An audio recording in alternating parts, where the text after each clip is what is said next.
that are right, pure, lovely, admirable, excellent, and praiseworthy. Amen.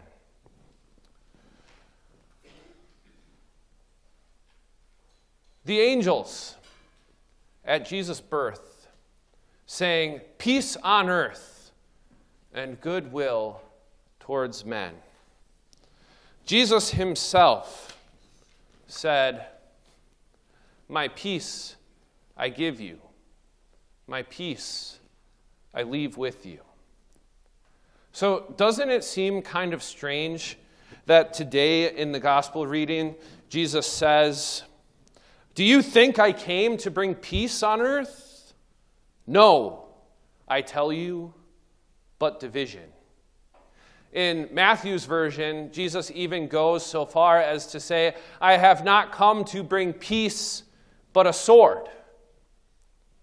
Doesn't that seem to contradict what the angels sang at Jesus' birth about peace on earth and goodwill towards men? And doesn't it seem to contradict the words that Jesus told us in John chapter 14 when he said, "My peace I leave with you and my peace I give you"? How are we supposed to understand this?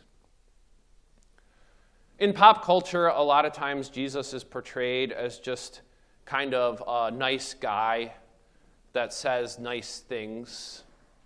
But that's not the case. Sometimes he says things that are unsettling for us and kind of hard to accept. And sometimes, as Christians, we are supposed to be unsettled.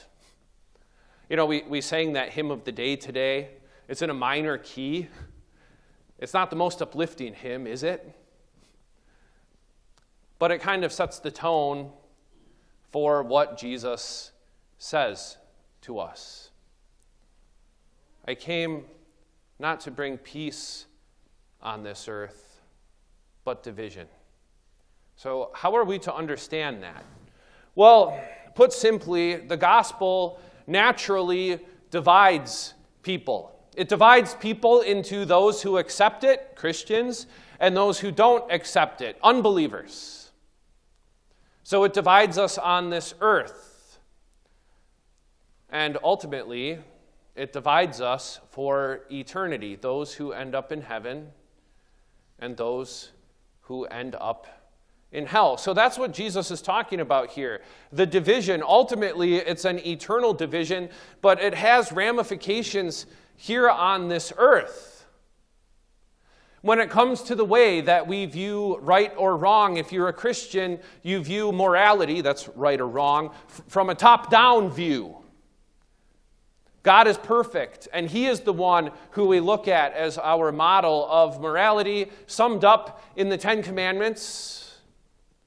If you are not a Christian, the way you arrive at morality is all sorts of different ways, all sorts of different philosophies. Some people say it's survival of the fittest. That's what's moral. Weed out what's weak. Other people say, while you're here, you might as well enjoy yourself and don't think you're so high and mighty to tell other people what is right or wrong. Other people say, well, as long as you're not hurting anyone, you can do whatever you want.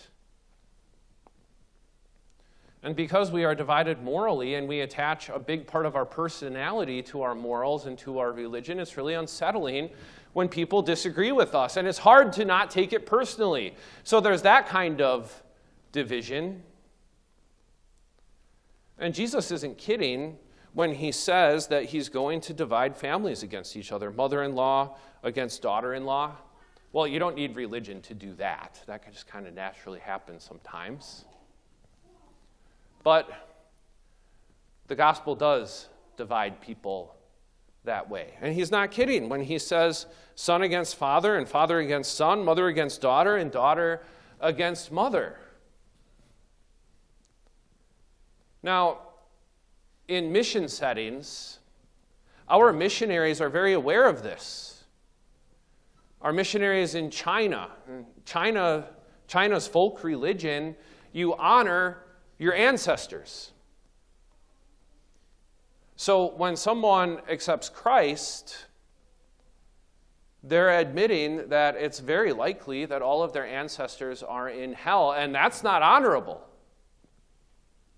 So when someone in China believes in Christ, their family, in a very real way, actually shuns them. You're done. We're done with you. The gospel divides. It's the same thing in Japanese culture with the Shinto religion. I spent some of my ministry out in Arizona. It was the same thing with Apache culture. There was a young woman in my congregation who was divided from her family because she believed in Jesus.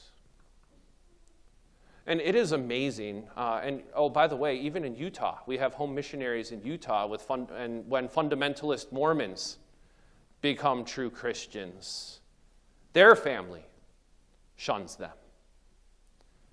So this happens in a very real way. And when you see the testimony of these people, there's a YouTube channel devoted, our people in our fellowship who are missionaries over there have a YouTube channel of testimonials of Mormons who became Christians and the peace that they finally find in Jesus. And they use that word, peace.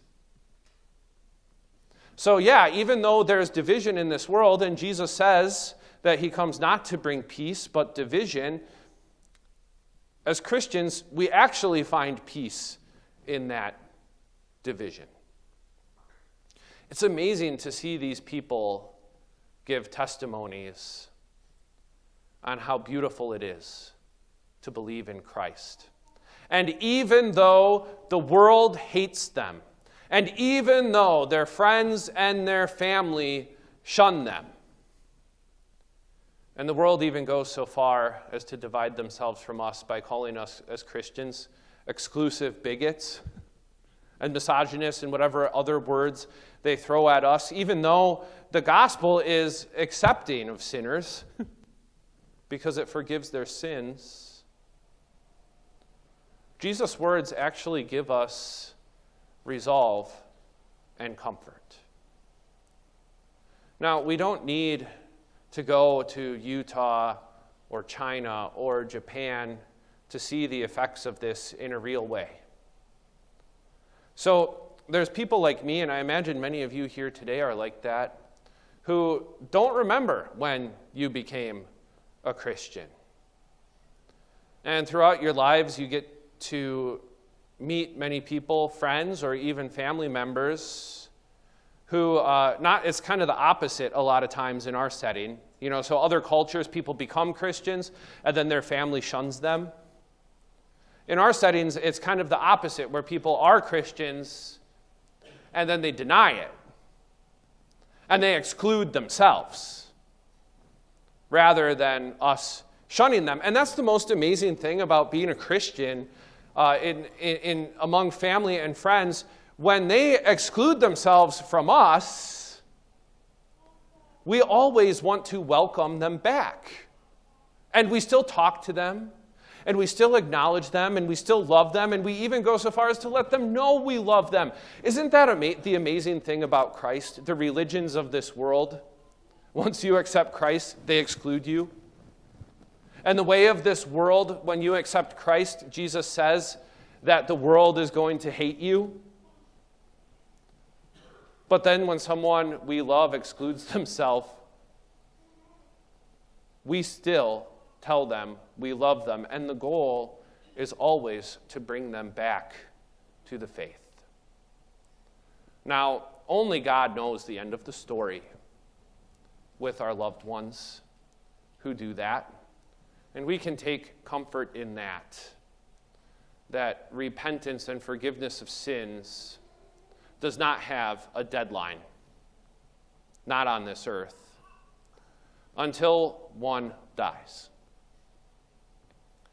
So Jesus reminds us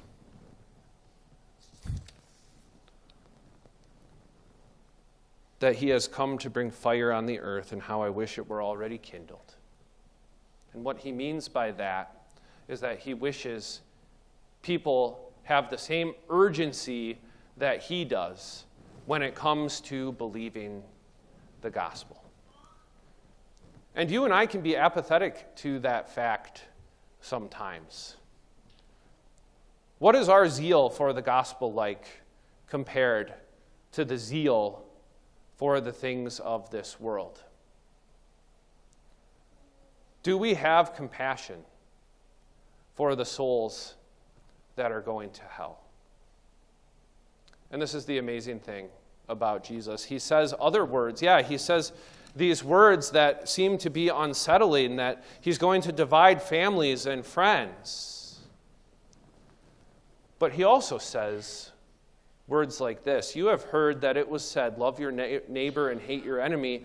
But I tell you, love your enemies and pray for those who persecute you, that you may be children of your Father in heaven. If you love those who love you, what reward will you get? Are not even the tax collectors doing that? And if you greet only your own people, what are you doing more than others? Do not even pagans do that? Be perfect, therefore, as your heavenly Father is perfect. So this division is not something that we don't, as Christians, divide ourselves from the world. The world divides itself from us. Our goal is to always bring them back. Our goal is to always bring more souls into the kingdom of heaven. And how does that happen? Well, Jesus tells us that his life on this earth is going to be hard, and we know it was because he was crucified. I have a baptism to undergo. And what constraint am I under until it is completed? That baptism that Jesus is talking about is his death on the cross. And later in the New Testament, the Apostle Paul in the book of Romans is going to connect that baptism Jesus underwent on the cross to our baptisms that we underwent at the font. That in our baptisms, our old self was crucified with Christ so that a new self would rise to serve God. So we are no longer slaves to the way of the world. We are slaves to righteousness. Yes, there is division on this earth, and there's division among families, and there's division between believers and unbelievers, and even among believers there's division with different synods and different denominations and things like that. But as Christians, we look forward to the time when we will have unity with all of the other believers in heaven. Those divisions will be gone. Now, I want to be clear that when we take comfort in the fact that we're going to have unity with other believers in heaven, and when we take comfort in the fact that we are going to be in heaven, it's not a selfish kind of attitude, like, the world hates us, so I'm going to hate them back, and I'm going to exclude myself from them, and I'm going to be militant towards them. That's not what Jesus is talking about here. It's not this selfish kind of venting your selfish anger towards the world. It's comfort in the unity that we share as Christians and the unity that we pray that the world will one day have with us, and that the unbelievers, God willing, who will open their hearts and minds to Christ, will have to us. It's not just like, oh, well, I'm going to be in heaven, so I don't care what else. That's not what the gospel is. The gospel is, I'm going to be in heaven, and I want everyone else to join me. It's an outward kind of love, not a selfish, inward-focused kind of love. That is what Jesus is talking about here. So let people exclude themselves from us. But let's not stop loving them. Because even though there is division on earth, God will give us unity in heaven. Amen.